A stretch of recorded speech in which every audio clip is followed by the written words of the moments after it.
salt, pepper, look, they was all blended up then. Imagine them 2 cycles from now trying to have a race war. With who? With who? You say, I can't, that's my cousin. He's too light. Or, oh, he was a darky, but he just slipped through. Everybody else, who you gonna get? Who's white folks gonna get to fight against black people? Don't forget, number 2 in America is Latinos. Imagine when we get our sense back and start having unity with them. I mean, real unity. We're still little psychological harmony, stuff like that. But there's a lot of slow Negroes, and they blame a lot of immigrants, Mexican and others, for jobs and stuff. I've heard some of these slow Negroes. They say it. They call them Julios. They call them names. And when I talk with people in Spanish, they're shocked. What? You like us? Of course. I don't. It's not I like you and all that. But they say if you speak a little bit of the language, you had to like us, like somebody like me, to teach you that, right? And so, remember during the 60s, they had brown berets, they had Puerto Rican movement up there in New York, young lords. They had young lords. They was all big, and half of them had 25% black people helping them learn how to be rebellious. You know what I mean? So, Rainbow Coalition, why that one that Jesse Jackson, he never met no Rainbow Coalition. He met just a few a few progressive whites that he could suck in, and a few non-remembering blacks that they could get working together to do what? What did he do? Nothing. And they killed all the blacks from that day and put the rest in jail. Okay, so let me speed up. Race war I have impossible in 2 generations. You can see them trying to hook one up right now. Yeah. All that white folks carrying the Confederate flag and trying to get them ones that were down there. Look, that's all foolish propaganda. It ain't nothing. And it's too late for it. It could work, a little bit of it could work now. But in 1 generation, that won't be able to work. But I say for sure, 2 generations from now, finished.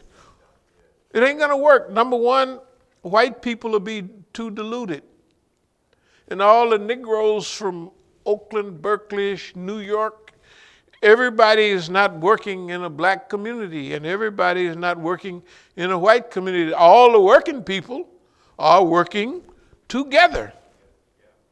And the only place you see a solid block of people is the Spanish-speaking people. When you see them now, they're a solid block. They're the only solid block of people who are working. So they might reproduce pretty heavy amongst themselves for another generation or so. But pretty soon, that's going to break down, just like the Puerto Rican and the black and the other community did. Yeah. Okay. What we're saying is we have to teach the people about these generations.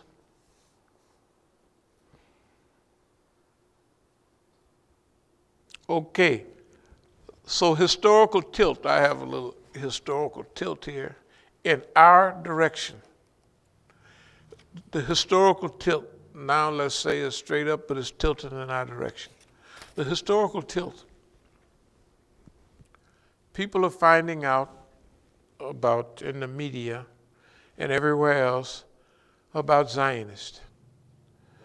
Right. They're just finding out. Yeah. And they're trying to pretend that racial tension is big and heavy. But racial tension in America is not that thick like they're trying to play it on TV. It's not that thick. Everybody, hey, That was a time when black music was black music and white music was white music. There wasn't no crossover. My kids listen to everything now, right now. They listen to all of it. I said, those are white folks. Well, it's okay. Because they don't care.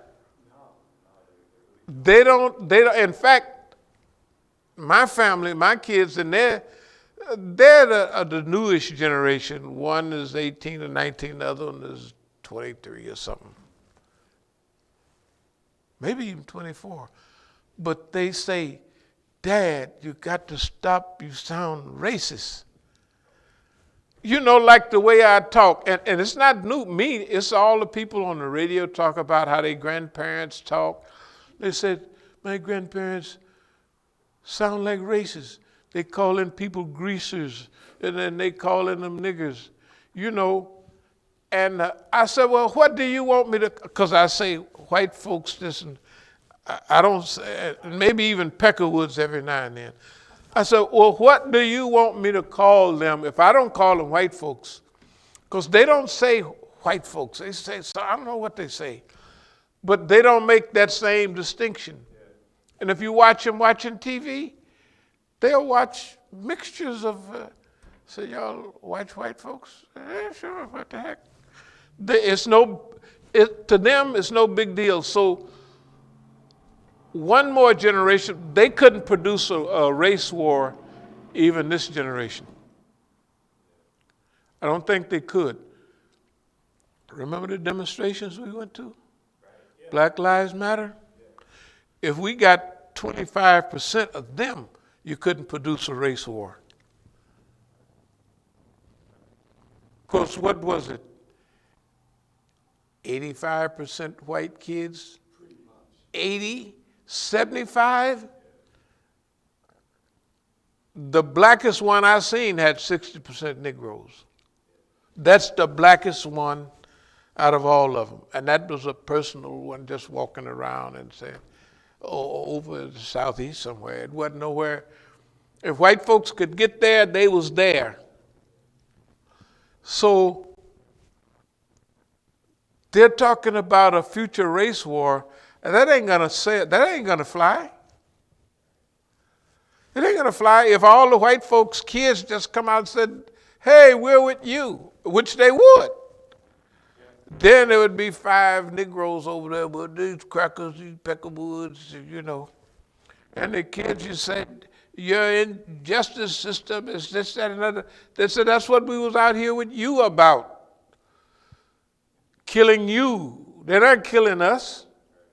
We're out here because Black Lives Matter. Everybody know white lives matter.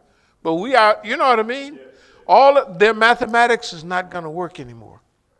Their mathematics technically is dead now, but I put down here 2 generations from now.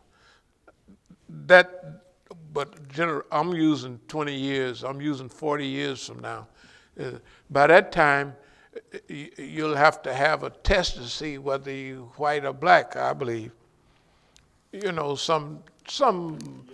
they're gonna, yeah, you're gonna have to measure niggas' nose and lips, all them, that's white lips. It ain't gonna work.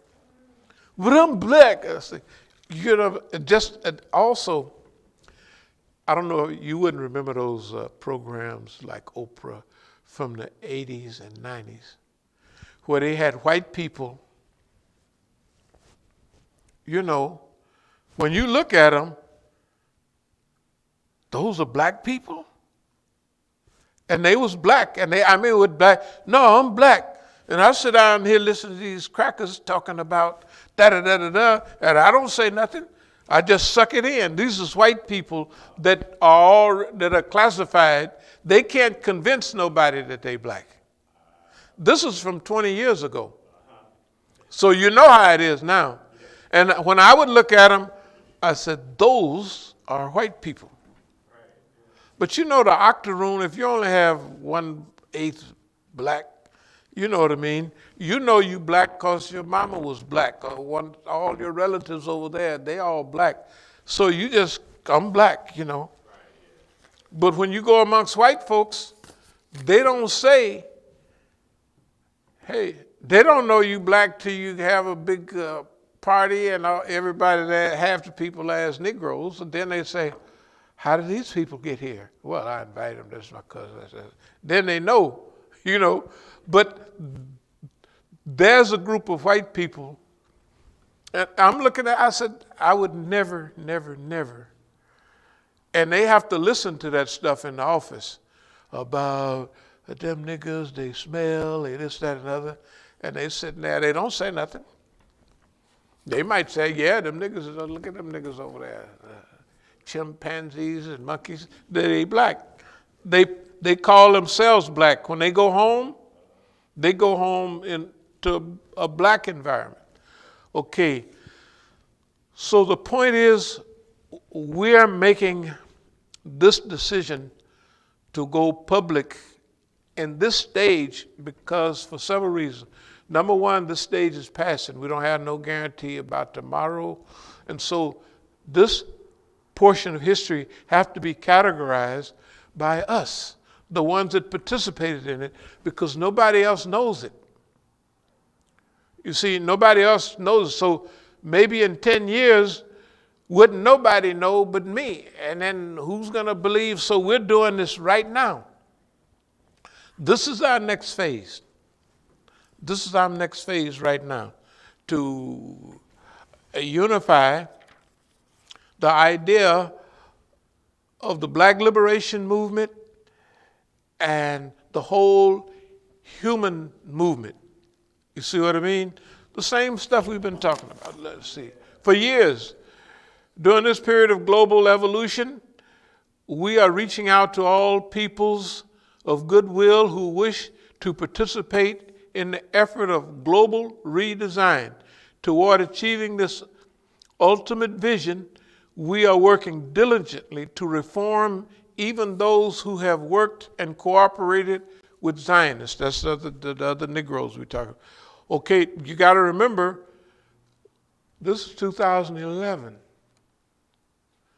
That's 2011. That's 10 years ago, right? Yeah, that's already, this, which is modern and up to date, is 10 years ago. So you can see how, when we talk about protracted struggle, we can sit still for a decade without, without getting the, well, we can do it. We have done it. This, what we're moving into, technically we've been into this cycle. Toward achieving this ultimate vision, we are working diligently to reform even those who worked and cooperated with Zionist American organizations as saboteurs, agent provocateurs, infiltrators, and traitors. This includes misguided believers who have snitched on their own brothers and sisters.